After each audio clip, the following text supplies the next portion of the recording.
शहर में रहने वाली निहारिका की शादी गांव के राम से हो जाती है। निहारिका को ज्यादा किसी चीज का शौक नहीं होता, जिस वजह से वो ससुराल में खुशी से रह रही होती है। लेकिन गोलगप्पों का प्यार सबको बहुत परेशान करता है। देखो जी, हमारी शादी को ना 1 हफ्ता हो गया और मुझे गोलगप्पे खाए हुए पूरे 7 दिन बीत गए। इतने लंबे समय तक अपने गोलगप्पों के बिना मैं आज तक नहीं रही। ओहो, आई बड़ी गोलगप्पे खाने वाली। हुक्म तो ऐसे चला रही है जैसे तेरे पापा ने हमें यहाँ कोई दुकान खोल कर दी हो। बेटी तो दी है ना, अब उसे थोड़े गोलगप्पे तो आप भी खिला सकते हैं ना। अरे देखो तो जरा, नास पीटे गोलगप्पों के पीछे कैसे कैंची की जैसी जुबान चल रही है इसकी। देखिए मम्मी जी, आप भले मुझे कुछ भी बोलिए, लेकिन अपने गोलगप्पों के लिए मैं कुछ नहीं सुन सकती। हाँ, अरे मैं तुम्हें गोलगप्पे खिला दूंगा, थोड़ा सब्र तो करो। पिछले 7 दिनों से सब्र ही तो कर रही हो ना। अरे गोलगप्पे ही तो है, इतना बेचैन क्यों हो रही हो? आ जाएंगे। सुनो जी, हम लड़कियां पति के बिना रह सकती हैं, पर गोलगप्पों के बिना नहीं, कभी नहीं। वो मेरा पहला और आखिरी प्यार है। निहारिका की बात सुनकर उसकी सास और पति सर पकड़कर बैठ जाते हैं। जिसके बाद राम गोलगप्पों का इंतजाम करने घर से बाहर चला जाता है। कुछ देर बाद वो गोलगप्पे लेकर घर वापस आता है, जिन्हें देखकर निहारिका सारे काम छोड़कर खुशी से भागते हुए राम के पास आती है। तुम आ गए? इतनी देर क्यों लगाए? पता है ना मैंने तुम्हें कितना मिस किया। अरे थोड़ी देर पहले ही तो घर से गया था। क्या? तुम? अरे मैं तो अपने गोलगप्पों से बात कर रही हूँ, तुमसे नहीं। निहारिका का गोलगप्पों के लिए ऐसा प्यार देखकर राम हैरान रह जाता है। अब वो गोलगप्पों को प्लेट में अच्छे से सजाकर उन्हें खाने बैठती है। लेकिन पहला गोलगप्पा खाते ही वो गुस्से में प्लेट खिसका देती है। ये कैसे घटिया गोलगप्पे उठा कर ले आए? न पानी में स्वाद, न गोलगप्पों में। हाय हाय, महारानी के नखरे तो देखो, इन्हें गोलगप्पे में भी अलग अलग स्वाद चाहिए। ठीक है, आप लोग इस पर बहस मत शुरू कर देना। मैं ना कल दूसरी जगह से खरीद लाऊंगा, ठीक है? अगले दिन राम निहारिका के लिए गांव में दूसरी दुकान से गोलगप्पे खरीद कर लाता है, पर उसे वो भी पसंद नहीं आते। जिसके बाद बहुत दिनों तक यही सिलसिला चलता रहता है, जिसमें राम अपनी पत्नी के लिए दूसरे गांव तक जाकर वहां से भी गोलगप्पे खरीद कर लाता है। पर निहारिका को कहीं के कोई भी गोलगप्पे पसंद ही नहीं आते।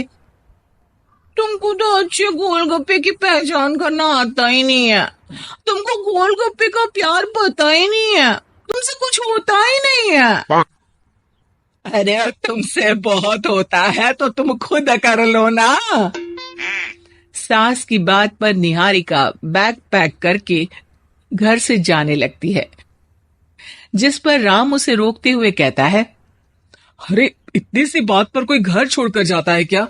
मैं कल शहर जाकर तुम्हारी पसंद के गोलगप्पे ले आऊंगा, ठीक है? आपको कहीं जाने की जरूरत नहीं है, मैं ही शहर चली जाती हूँ और घर छोड़कर नहीं जा रही, गोलगप्पे खाने जा रही हूँ।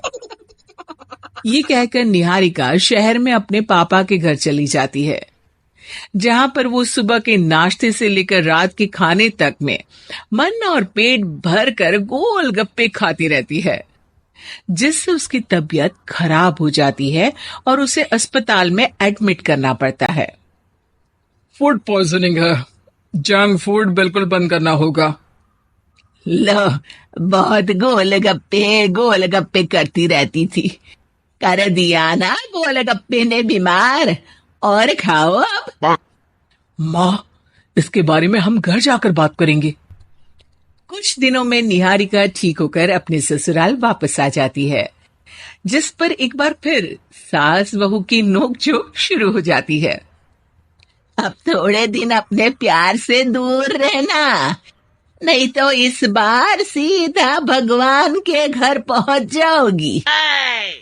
इस बार सास की बात का कोई जवाब दिए बिना निहारिका अपने कमरे में चली जाती है। बीमार होने की वजह से निहारिका गोलगप्पे तो खा नहीं पाती, लेकिन अभी भी उसके मन में हर वक्त उन्हीं के ख्याल चलते रहते हैं। हाय मेरे प्यारे गोलगप्पे, इस कल मुझे फूड पॉइजनिंग ने मुझे मेरे प्यार से दूर कर दिया। मेरे गोलगप्पों, मुझे तुम्हारी बहुत याद आ रही है। अगर मैंने तुम्हें खाया तो मम्मी जी तानों के ही गोलगप्पे बनाकर मुझे खिला देंगी। एक दिन निहारिका अपने चेकअप के लिए डॉक्टर के पास गई, जिसकी घर से निकलते ही राम रसोई में जाकर कुछ करने लगता है। शाम को निहारिका के घर वापस आते ही उसकी सास कहती है, शक्ल से तो लग रहा है कि डॉक्टर ने थोड़े और समय तक गोलगप्पे बंद कर दिए। अच्छा है, कम से कम अब हमें पूरा दिन गोलगप्पा पुराण तो नहीं सुनना पड़ेगा। सास की बातें सुनकर निहारिका चिढ़ते हुए अपने कमरे में जा रही होती है। तभी राम गोलगप्पों से भरी एक बड़ी प्लेट लेकर उसके सामने आ जाता है, जिन्हें देखकर निहारिका का चेहरा खिल उठता है। ये मैंने तुम्हारे लिए बनाया है। तुम्हें अपने पसंद की चीज खाने से कोई नहीं रोक रहा। जितना खाना है उतना खाओ, लेकिन उससे खाने की एक लिमिट होनी चाहिए। हाँ बहू, किसी भी चीज की अति हमेशा नुकसानदायक ही होती है। ठीक है, पर अभी मुंह में पानी आ रहा है। गोलगप्पे खाऊं प्लीज? अरे अकेले क्यों, सब साथ मिलकर खाएंगे ना।